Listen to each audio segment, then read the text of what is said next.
As World War III continually seems to be right around the corner, there's a lot of fear around the subject of whether the US government will enact the military draft for the first time since the Vietnam War. Before jumping to conclusions, know the facts.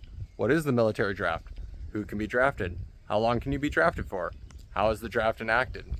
First, what is the military draft? Conscription, or more commonly called the draft, is the state-mandated enlistment of people into military service during times of war, meaning that by law, the state is requiring certain people to join the military under threat of up to $10,000 in fines, 5 years in federal prison, or both. The Selective Training and Service Act of 1940 was signed into law as the first draft law enacted during times of peace. So why would our government want to implement a draft law during times of peace? Our country had previously used temporary draft laws 2 times during World War I and during the U.S. Civil War, both of which were enacted during wartime with large numbers of draft dodgers, or slackers as they were called during World War I, who were opposed to the war in the first place and refused to enlist.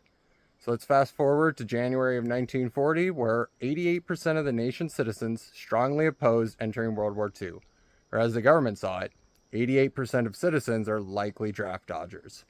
So the U.S. government was supposed to represent those citizens' wishes to keep America out of war, but instead was directly pushing the nation to enter World War II by financially supporting one side of the war, drawing direct attacks on U.S. ships and personnel, which would be the perfect rallying cry to bring Americans in favor of joining the war.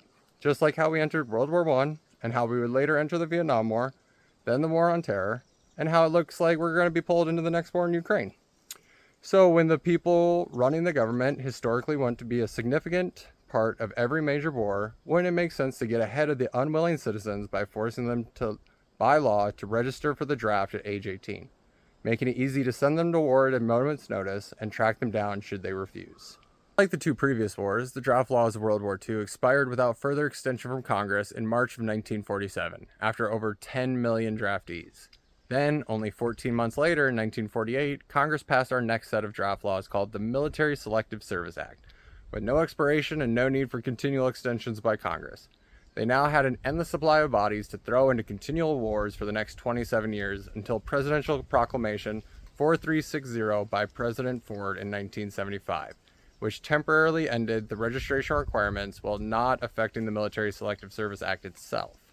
This pause in registration lasted a whole 5 years until 1980, when President Carter gave his own presidential proclamation, number 4771, which reinstated the registration requirement and has remained active ever since. Follow to see more in part 2 tomorrow.